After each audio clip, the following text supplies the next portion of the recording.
I am Curran Bhatia, and I'm chatting with Jeremiah Gallegos. You know him as the ring announcer for The Zone, the PA announcer for the MLS team Houston Dynamo. You've heard his voice everywhere, and now we're speaking to him. Jeremiah, how you doing, my man? Doing great. Glad to be here, Curran. I'm excited, man. This is the show. Ask the experts. You are the expert. Hey, no, that's because I'm asking you. You are the expert, and me this time around. And I have to give you credit. I mean, I always ask the guests, I say, hey, can you have a cool background, get some good lighting? I mean, look at this. You got a boxing ring. You're well lit. I mean, this is great, man. Thanks to my buddy, Jesse Morales. That's the guy that I'm going to be talking about here in a second. He's actually over here as well. But yeah, he set all this up for me. So very happy. Well, good job by him. Good job by you. And I want to talk about all the amazing work that you've been doing. But I wanted to chat a little bit. I wanted to start with your story, especially this year. Everyone knows what's going on with, or I should actually say last year, 2020. Everyone knows what's going on with the global pandemic, and it's been hard for everyone. But it has been specifically hard for you. And obviously the pandemic hit. That meant a lot of work was taken away, especially with live sporting events that affected many people. I know that you were dealing with some stress, and the morning of April 21st resulted in Bells Palsy, your face being paralyzed. So tell me, what happened there? Yeah, man, it was crazy how it all went down. This pandemic, I feel my heart goes out to all these people who are, don't have any work right now, or are just going through a lot of financial troubles, including, let's be real, even with divorce is at a high right now. That process, none of that's happened to me as far as, divorce but unfortunately, with this pandemic, for me, there was a lot of stress. Gigs were disappearing because of the pandemic. There was no shows, sports in general, out of the picture as well. So, a lot of that is my income, for survival and what have you. And, I was thinking, how do I go about, trying to survive and do what I need to do to pay the bills? This wasn't just me. This was my then girlfriend, now ex-girlfriend. But it was really hard for us at that time and moment. It was all that stress was just building, it piled on. And unfortunately, the next day in the morning, I woke up with the right side of my body kind of tingling I didn't think anything of it. I did my daily routine, get ready to go walk the dog or brush my teeth first. And so I went to the restroom, and I noticed my face was kind of funky. I was like, maybe it's just I was slept on the wrong side of the bed. My body did feel kind of funny. So I started brushing my teeth, and I noticed that the right side of my face, water was starting to, kind of come out. And I knew that alert came on. I told my ex now my girlfriend at the time, I told her, it's like, hey, I think I'm having a stroke of some sort. I don't know what's going on. I freaked out. I freaked out completely. And so we rushed to the hospital, and, they told me that I had Bell's palsy. And at that moment, you can imagine everything that was going through my mind, because my face was completely droopy on one side. And, I looked it up, and I found out that Bell's palsy is damage to the seventh cranial nerve. And some people recover, some don't. And in my mind, I thought throughout the whole way, I was like, I'm going to recover. I have to recover. Ring announcing that's my life. I wasn't able to pronounce words correctly, the way I needed to, because, my face was numb, paralyzed. So I was worried, 4 months in, I started doing a lot of massage therapy, and, did what I needed to do to, get better. And eventually I did. I still have, these little twitches here and there, but they're not severe. I'm hoping later on down the line, I'll be able to get through it, and, I'll be kind of back to normal. But meantime, I'm still doing what I love, and that's all that matters for me. So I'm really happy that, I was able to overcome this, what I was stricken with, which is Bells Palsy. But yeah, it was a very, very scary moment for me, scary 4 months. I can't even imagine how difficult that was, not only losing your livelihood to the pandemic, but then possibly losing your livelihood for the rest of your life with what happened to you. And I'm glad that you are recovered. I'm glad that we're speaking now and you're obviously able to do what you love. When it first happened, I know that you thought it might be a stroke. It wasn't a stroke. It was Bell's palsy, as you said. Was there anything to that you said, okay, at least it's not a stroke, or were you just thinking about, am I going to recover? What's going to happen to my career? Things like that. Yeah, absolutely. I was, it's all I was thinking about, when I was talking to my girlfriend at the time. I was telling her, like, I hope and pray that I'm able to ring announce. I hope and pray that I'm able to, get back in that ring or get behind the microphone and announce sporting events, period. And back in my mind, I was, you still have those thoughts of thinking, what if that doesn't, what if my face doesn't return to normal? You know what I mean? And I just, I didn't want to think about that. I really didn't. I wanted to stay focused and positive, and I did everything possible, to get back to smiling again, because that's important for me now. And I learned a lot from that. I took my smile for granted, and now I smile all over the place now, and I don't care who it is. I'm going to smile back at you. So, I'm happy for that. And I wanted to ask you about that, because during this process, as difficult as it was, you did maintain a positive outlook. You kept positive thoughts out there. You posted something on Instagram from the hospital bed in April of 2020. You wrote, "Don't let stress take over your lives, my friends. Yeah. I got this." So going through something like this, thinking that there is a chance that you would never again be able to do what you love, how did you stay positive? A lot of prayer, a lot of faith. Like I tell people, it doesn't matter, what your religion or what your faith is. As long as you believe in a higher power, and and I had a lot of support too, a whole bunch of support. A lot of people reached out to me. Jim Ross, WWE or WWF legend, he reached out to me. Let's see, who else did? Todd Grisham. Todd's a great guy. Love Todd. As well as a lot of boxing clubs and former athletes. They all reached out to me. Even some athletes I won't name, they asked me not to name them, but some athletes who recovered from Bell's palsy as well. They reached out to me. So I was, they said, this is not a death sentence, but, you got to take care of yourself. So and I follow that till this day, taking my vitamins and, paddle boarding and jogging, doing whatever I can to stay active. And we're glad that you are okay and you're back to doing what you love. You mentioned Jim Ross, obviously a legend in the game, and he dealt with that well documented.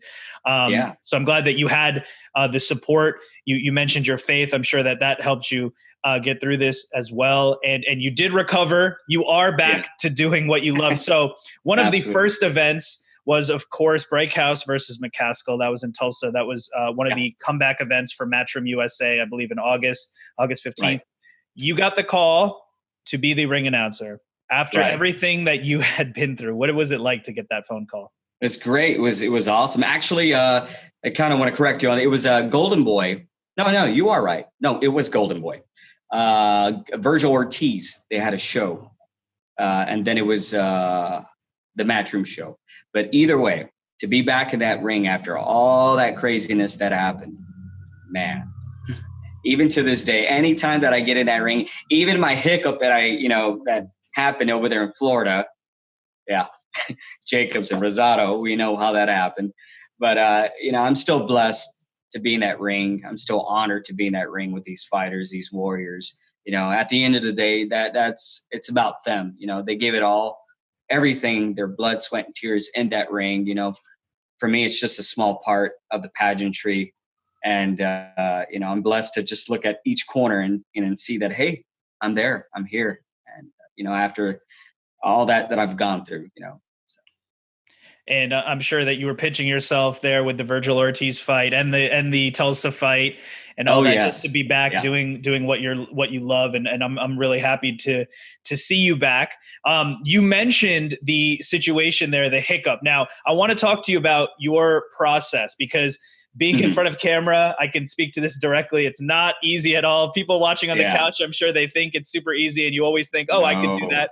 When you're there under the bright lights, it's something completely different. And I don't think people realize all of the work and preparation that goes into doing what you do, what other people do on air. And so I want to get into your process, but you mentioned the hiccup. So I'm just curious. Obviously there was the very close fight between Gabe Rosado and Daniel Jacobs. It was very unclear actually who probably won that fight. I think a lot of people didn't expect Rosado to be as competitive as he was. So you get the scorecards. You're reading them off, and you first said Philadelphia, with Rosado's from, and then corrected yourself, said Brooklyn, and gave the fight to Jacobs, which was the correct score. Now, I feel like there's always some story, something like in the Oscars, they had like the wrong envelope. I think it was Steve Harvey when he had his situation. They wrote like first runner up, and he read first or something like that. I don't know. Was there any story? What happened there exactly? Yeah. So, I usually take my fight card with me that I always, hold when I'm introducing the fighters. This time I'm in the ring and I completely forget my fight card, and I'm thinking in the ring, I was like, I got this. I know where they're from, and I do know where they're from. So, and I'm there waiting, for my producer to tell me, go ahead and give the cue. So I have my card there and I'm scanning, and as I can't remember who was the producer was that it day, but John McCormick was on that one. Dave Harmon. It may have been John. I want to say it was John. Yeah. So, so John tells me, hey, go ahead and, cue Jeremiah. So I look at the bell person, the timer. I'm like, go ahead. So I'm good to go. As I'm scanning, I'm looking at Rosado. And when I'm looking at Rosado, Philadelphia is in my head. I was like, all right, you can get out, Philadelphia, get out. No, I uttered the words Philadelphia first. And when that happened, I quickly said, pardon me, from Brownsville, Brooklyn, New York. And as I'm saying that, I can see Danny Jacobs approaching me. Did I win? Did I? And I was like, oh, God, I'm going to get knocked out on TV right now. So I freaked out. I was like, all right, I need to get out of this ring. So I said his name, and, I was truly embarrassed. There was a couple of ring announcers, some high-profile ring announcers, I won't mention, that did tell me, hey, I've done it plenty of times. Don't worry about it. Don't sweat it. We all make mistakes, move on from it. You'll be okay. But of course, me, I wanted to address the boxing world and let them know that it was an honest mistake. And I apologize, especially to Brooklyn and Philadelphia fans, because, that's a rivalry right there. You don't want to screw that up. And I did. So I apologize till this day for that. And it was a 100% honest mistake. And like we said, being on camera with the microphone, the bright lights on, millions of people watching around the world, it's very, very easy to make mistakes. Oh, yeah. I can speak to this directly, being on air myself, and I know how difficult it was. So I appreciate your candor and appreciate you going through what happened there. Now, I wanted to ask you, you mentioned Rosado and Jacobs at that time. You corrected yourself. You walked out of the ring. Was there any conversations that happened, backstage or with either of the fighters after that happened? No, I zoomed in out of there. I said, all right, I got my check. I'm out of here. I'm not getting out of this hotel room at any time until I'm ready to head back to Texas. So, I apologize to the folks from Matchroom Boxing. And I'm truly grateful for the promoters who have allowed me to, be inside that ring. So big thank you to Eddie Hearn and Matchroom Boxing, and also to Golden Boy Promotions. And so, it's an honor to be in that ring, man. It really is. And it's, you get butterflies, and you just get this adrenaline just kicking in. You're like, oh man, this is my moment.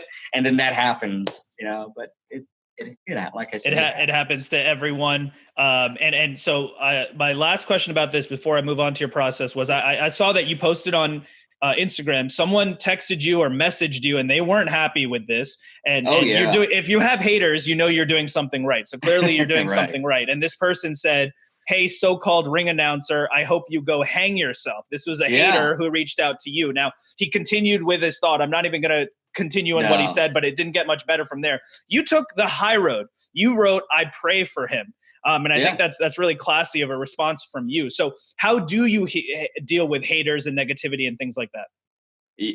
Man, it's crazy. I'm sure a lot of the people who, like yourself and other announcers, you know, in the highest level, we get this hate left and right, you know, but I also get good support. But yeah, when it comes to that, you know, I hate to read it. We sometimes we lie to ourselves, like, I'm not going to read this. And we do, you know, we're curious to see what these fans have to say. It's the peanut gallery, for God's sakes. So I see it as entertainment, but at the same time, I'm like, man, come on. But, you know, I ignore it in a way that I've just, you know, just got to say, I'm going to pray for you, buddy. It'll be okay. It'll be all right. You know, if actually somebody the other day after the fight, the Garcia and Campbell fight, somebody wrote something, can we get a new ring announcer? This guy is horrible. So I was thinking, I was like, I want to respond to him, but I don't. But I went ahead and did it. I was like, hey, here's my number. If you're interested in ring announcing, please feel free to email me. I got you a gig. Never responded. And that's usually the way it goes, right? You offer something and people don't usually follow up. No. It's very easy to criticize from the outside looking in. It's very easy when you're not actually in the arena to criticize those who are. And props to you for taking the high road in that situation and all the others. So I wanted to ask you about your process. You post on Instagram your notes page, and it's just loaded with notes. You have records, you have weight classes, you have where these people are from. So there's a lot that goes into it, as there should be. What is your process on a fight week? How are you getting information? Do you attend, fighter meetings, weigh-ins? Are you getting information? And then fight night, what's your process like? Well, I can't give all the details, but I can tell you this, things change like on the fly. I mean, out of nowhere, you know. So it's usually the matchmaker, or not the matchmaker, but the head person in charge, either from Golden Boy or from Matchroom Boxing or from any other promoter. You know, fights drop, weights are changed here and there, or even the divisions are changed. You know, I'm constantly always having to make sure that my information is on point. You know, that card that you saw, that was the final one. You know, after I did three of those cards, you know, a lot of the information was changed here and there. But believe it or not, it's I'm up till like 3 o'clock in the morning. Just writing those cards out, looking up information, you know, their background, making sure I'm pronouncing their names correctly. You know, sometimes I do screw up names here and there, but, you know, it's very subtle. I think that's all ring announcers. Sometimes we don't get it right on point like we want it to. But yeah, it's a process. It really is. You know, not all ring announcers going to have a huge card like that. It looks huge because I'm a short guy. You know, like Michael Buffer and David Diamante, man, I love those guys. They do a fantastic job. They usually have a little notes and they just cover it with their hand. You know, me, I have these huge cards, and you know, that doesn't make any other ring announcer less than or anything like that. You know, it's just we all work differently, but it does take a lot of work and research to make sure that what we say inside that ring is 100% correct. So, yeah. And that's the information that you have beforehand, like we said, weight classes, where these people are from. Right. That's for things that you can practice, like introductions for when the fighters come out, and that obviously can be such a great moment for fans because you're pumping them up for who these two warriors who are about to go into battle. Right. The part that's sometimes unscripted, and I'd love to hear your process with this, is the after fight decision. So for anyone who doesn't know, obviously there's 3 judges ringside. They're giving their score round by round. They aren't sitting there tallying the whole thing. After each round, they hand it to someone. Each judge does. Someone takes that information and puts it on one sheet all the way down, and then they write at the end, winner by unanimous decision or majority Right. or whatever it may be. From there, that piece of paper gets handed to you. So when you have that piece of paper, what do you first do? Are you looking at individual scores? Do you just look at who won the fight? And then how do you decide on how you are going to announce that information? Because that is an art form in itself. And what I mean by that is what I mean by that is the first score that you say, for example, if it is like a split or a majority or something like that, you have to be tactical in how you're going to present these scores. You don't want to just say the first two scores for one guy. If it's a majority, you may want to split it up, add some drama, things like that. So what is your process with that part? Yeah, absolutely. Like I said, I've learned from the best, as a kid, as a youngster, I've seen what Michael Buffer, Jimmy Lennon Jr., how the way they've read the scorecards. And it's all about drama, theatrics when it comes to that moment, And, as ring announcers, we want to go ahead and provide that for the world. Everybody's sitting at the edge of their seat. Who's going to win? But yeah, when I get that piece of paper, I look at that paper and I make sure everything is correct, because sometimes these administrators, sitting at the table, they can give you something. You're like, oh, are you sure this doesn't look correct? Sometimes you don't want to question them and they get offended about it. And I've been in that situation, but I was correct about it. So, I want to make sure that, if it's a split decision, it's read correctly. If it's a majority decision, it's read correctly. So when I started out ring announcing as a professional, my very first show, this is about 8 years ago, I think it was a split decision. I read it like, it was just, everybody was already like, what? Dude, you already announced the winner. You might as well keep going. It's like, they're already clapping and, there was no theatrics, no drama to it. So, I learned a lot from that moment. So I actually have a card in my tuxedo suit. So whenever, I'm inside the ring, I pull it out and I make sure I remember how to read the score correctly. So, And it is specifically hard in boxing because it's not like other sports like soccer or football or whatever, where a touchdown is, for the most part, a touchdown's a touchdown. In basketball, the points are the points. Kind of who won. In boxing, you have to deal with a couple things, and that could be the judges may have just not done a good job in terms of scoring, and they have just scored it for someone that no one else agrees with. We see robberies and things like that all the time in the sport. Or you have to quickly decide or understand and say, wait a minute, did someone add this up correctly? Is this right? Is this what the judges intended? So it's just a bunch of challenges there that I'm sure are not that don't exist necessarily in other sports, right? Absolutely.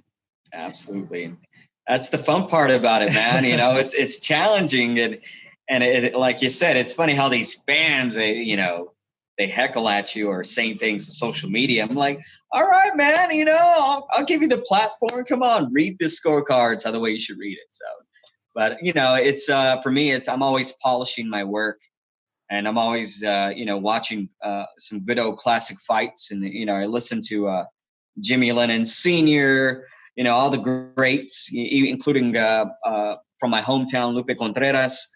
I learn from them. That's what it's about. It's a learning process along the way. Absolutely. And those are all great ring announcers. You mentioned Lupe Contreras.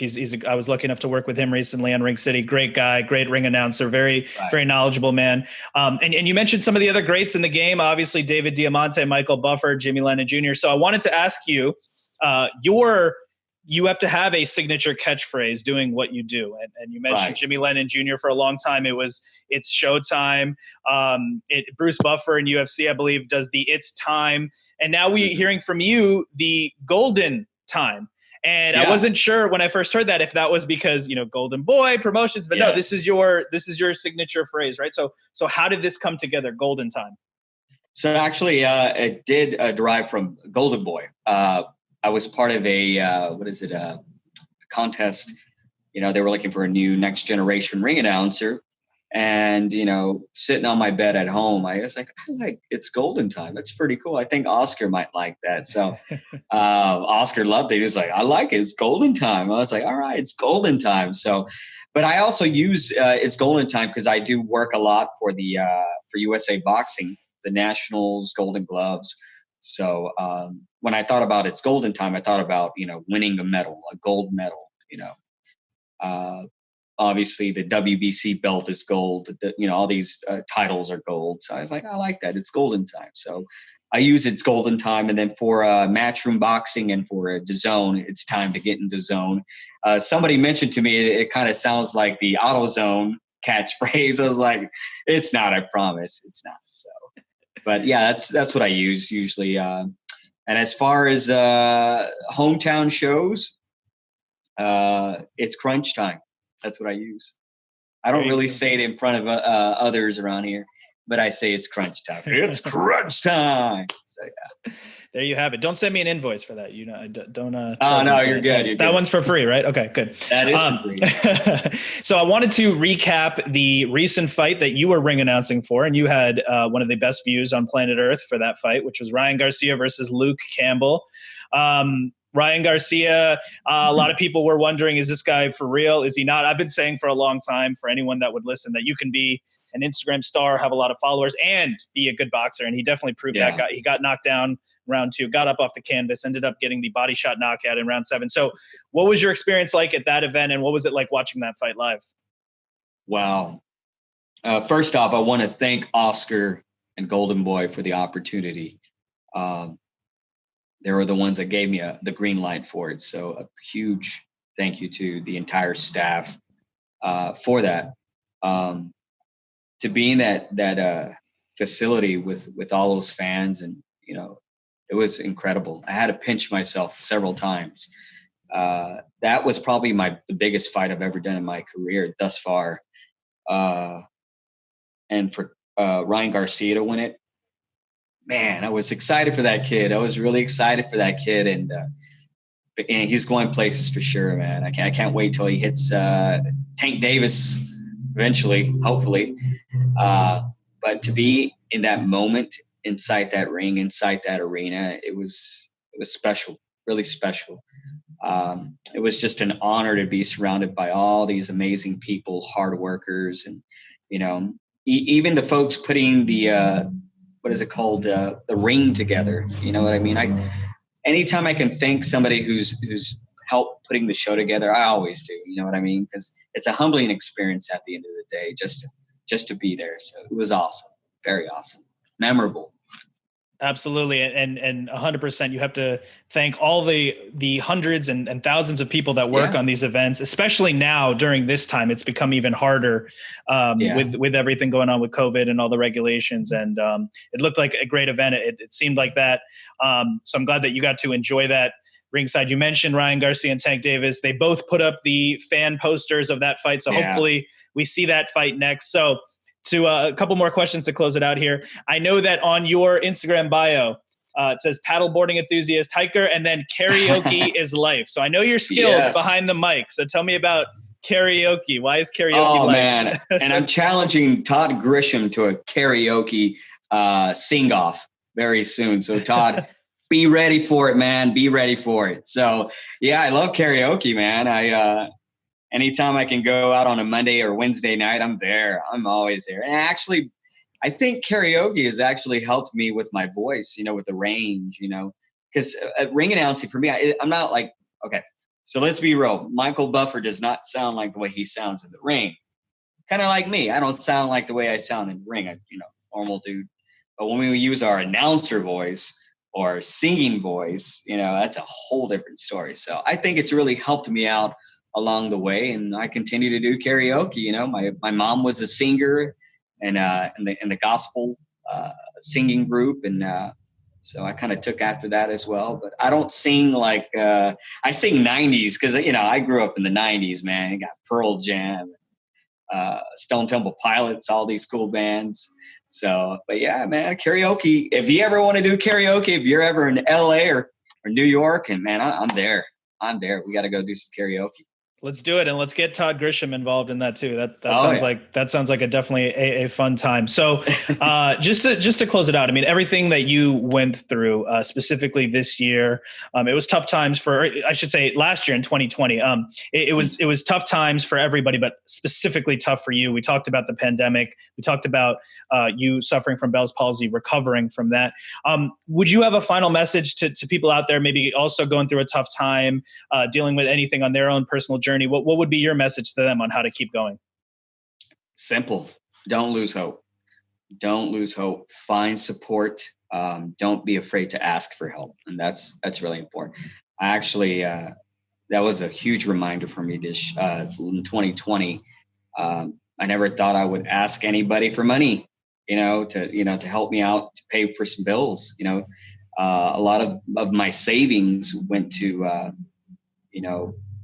to pay my bills, but I obviously didn't have enough. People like us, or like ring announcers who strictly do announcing, we're 1099 people, man. If you know what that means, 1099 is not always a good thing. So, we always got to keep up with the hustle. And during that time, there was no hustle. We couldn't do anything at all. So, I didn't have an office job or anything like that where I can work from home. So it was really tough. But I had to do what I had to do. I worked at a grocery store for a little while, bagging groceries during the pandemic. It opened my eyes big time. I have a great appreciation for those people who are there stocking up all these groceries, delivering groceries. And, my heart goes out to all of them, because they are, man, hard workers, brother, hard workers. So, but like I said, don't lose hope. Look forward, stay positive. That is the most important thing, and stay stress-free, Yeah.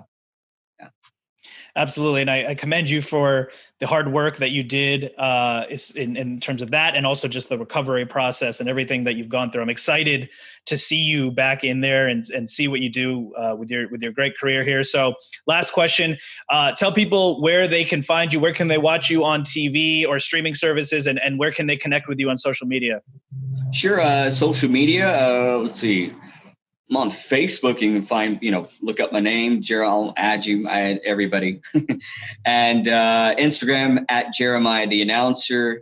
And for the next Golden Boy shows coming up, hopefully I get the gigs here and there. I share with the one and only Joe Martinez, my man, great guy.